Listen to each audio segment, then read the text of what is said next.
Hello, it's Linda coming to you from Valley Stamp and Scrap in Neenah, Wisconsin, with another Technique Thursday. Today, I want to talk to you about how something simple like wrinkling your cardstock or your printed paper can add so much dimension and so much texture to your projects. Let's get started. So I have here just a piece of 4 by 5 1/4 inch cardstock from the paper cut. And the first thing I'm going to do with it is I'm going to spritz it with some water. And I'm going to spritz it really good on both sides. I'm going to step out of the view of the camera to do this so everything doesn't get all wet.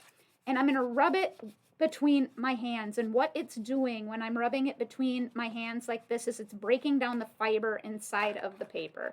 And then it's going to allow me to squeeze it into a teeny tiny ball. And I've been doing this technique for quite a while. I remember it was Trisha from Club Scrap that kind of gave me my first lesson in how you can manipulate the fibers in paper. And I find it to be a little bit stress relieving. So you want to crinkle it up and close it a couple times so we get a lot of those mountains and valleys in the paper. And then you could let it air dry, but obviously we don't have time to let it air dry. And I find if I use a heat tool to dry it, that I get even more texture. And one of the downsides of doing things online is that you can't reach out and you can't touch it. I've talked about this a lot of times, that it would just really be cool if there was a way that you could feel the textures that get created when we're online. So, and I'm doing this to both sides. And for what I'm doing, what the end result of this is going to be, it doesn't have to be completely dry. But the cool thing is you can see on here where it's still wet, so you know where to put your heat tool. And just be careful not to set it on fire. And you'll know, it'll start to get a little bit brown, and you'll get that smell that you know you've heated it too much. And I'm going to do several of these techniques, so I am going to set this aside, but I can't even describe how this feels. It just is so cool. It no longer feels like just a piece of paper. It feels like something you went out into the woods and you found, because it has so much texture to it.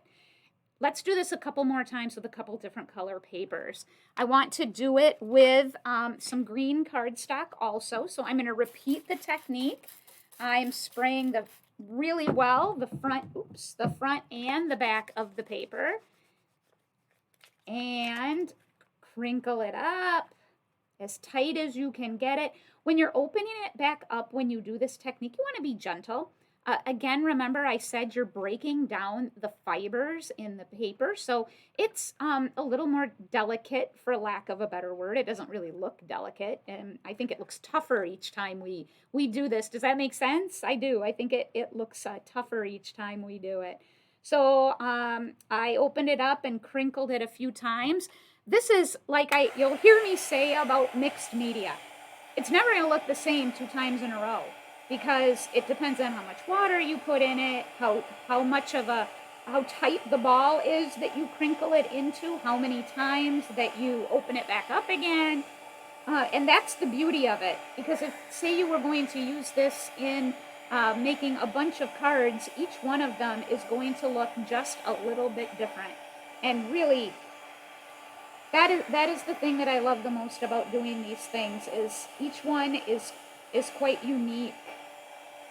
All right, so same thing. Let me dry this one just a little bit more. It doesn't take very long to dry with the heat tool. It doesn't take very long to air dry, just a little bit longer than what I would want for doing this video. And I'm going to set that one aside. And then I want to do it one more time. And this is with burgundy, with a piece of burgundy cardstock. And I don't know why I'm spritzing it in view of the camera this time when I was going off the camera the other times, but so be it. Sometimes I'm not consistent. And we're going to crinkle it up nice and tight. I like I said, sometimes this is a little stress relieving when you do something like this.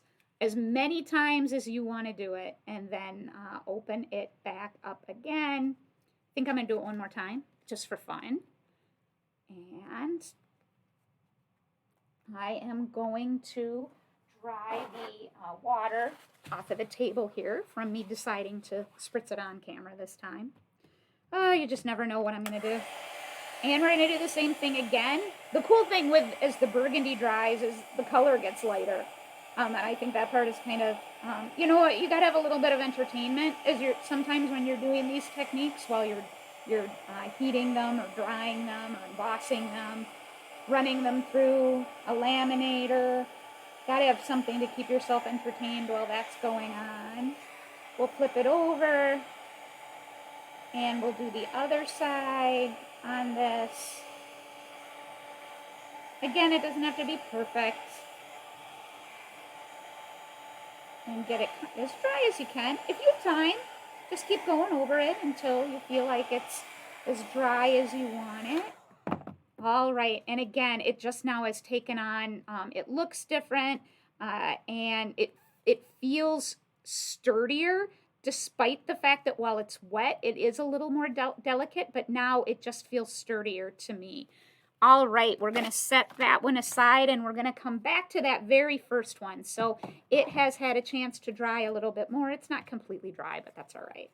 And let us bring in our Villainous Potion from Tim Holtz, and this time I am using the Distress ink instead of the Distress Oxide ink because I want the color to really hold on this.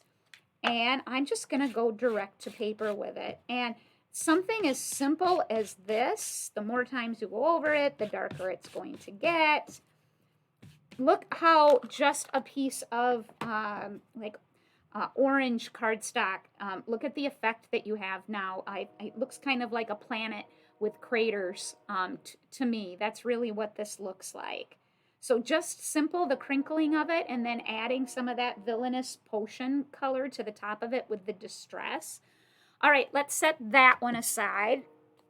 Now we're going to bring back that green color, and on this one, I want to spray it. And so I am using some of Seth Apter's Eyes Ink spray for this. This one happens to be the tea color. It's one of my favorite colors from Seth Apter's Eyes Ink dye sprays, just because it goes with so many things. And let's, I don't want to completely saturate it. And remember, when you're using any sprays, you want to use a paper towel or a baby wipe to clean the nozzle and store it with the caps on. I know it's super hard to not lose those caps. They have a tendency to wander off. And I am going to dry it just a little bit. And now I just got the metallics from this line back in stock again. So I'm very excited. The gold is such an awesome color. And let's spritz some gold on top of it, like so. And we'll hit it again. And now it just has this grungy look to it. It really does. I love it. I love the sparkles along with it, that shine from using the Eyes Ink sprays. Let's clean up. I would have picked this up with, sprayed it and picked it up with a tag or something, but just like I think the last time when I did the first technique Tuesday, a few days ago, I'm not going to take the time to do this, the picking up thing, so I apologize for wasting a little bit. Now what I want to do on this one is just emphasize where we did the crumpling. So sideways, I'm going to take the black soot, the Distress Oxide. I'm not using Distress, just the actual Distress inks. I just didn't grab it, and I don't think it makes any difference because this is the top layer. And it's just giving you, just emphasizing the tops of all those folds just a little bit on that. All right, let's set this one aside for a second, and then last but certainly not least, we've got this beautiful burgundy piece. And for this technique, I do want it to be as dry as possible. So I'm just going to come on the back and hit those spots that are still a little dark, indicating they might still be wet. And let's take my Wow embossing pad, And we're going to take that and drag it over the top. Different from the ink pads that I use. This one is a little bit smushier, so it catches a little bit, which is just fine.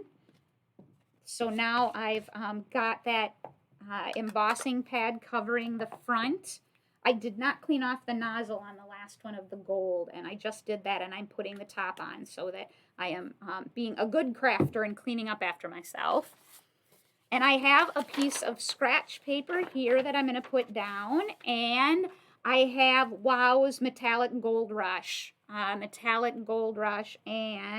I'm going to sprinkle this all over the top.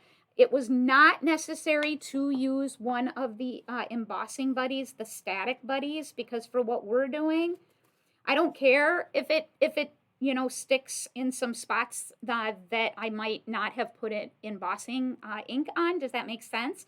For what we're doing with this being a texture thing, it doesn't matter.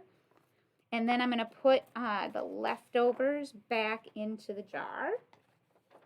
And we'll set this aside with the top on so I don't spill it. And then let's emboss it and see what happens. Well, I know because I did a sample, so I know how cool it is, but let's bring you guys in on how awesome this is. Again, anytime you're embossing silver or gold, the effect is so dramatic, but with the crevices we created on this, like I said, the mountains and the valleys, with doing the crumpled paper, so cool. It really is. You want to make sure when you're heating it that you are making sure maybe you tip the heat tool to the side a little bit in case there's some powder that's on the side of one of those edges. Hopefully that makes sense. Just so you're catching everything. Like that. All right. There you go. And look at that. Look how awesome that looks. And it's got that shimmer to it. So these are the three that we did. So the first one, we just dragged the Villainous Potion purple right on the top of it. With this one, we sprayed with dye-based inks, gold and tea, and then we added just some black soot on the top of it. And with this one, all we did was put embossing ink on it and then put some embossing powder on it. And now let me show you a couple cards that I finished up. Nothing complicated with these cards, just to show you that indeed the end result is a card. I am actually using the wooden shapes from the Traveler from Stamperia to do, uses my embellishment on these. And I did use foam tape to pop it up off of the ridges. If you use regular tape with there being ridges on the paper, I don't think it would stick quite as well. So I did use our rolls of foam tape from Scrapbook Adhesives to put that down. And then for the one that we embossed in gold, another one of those wood shapes that the world is yours and it's yours to explore. I think that'd be great as a graduation card for somebody. And again, I used the foam tape to pop that up. And last but not least, I actually used Dina Wakley's Wings die cuts, chipboard shapes. On this one, I used the beetle or bee, kind of a cross between the two.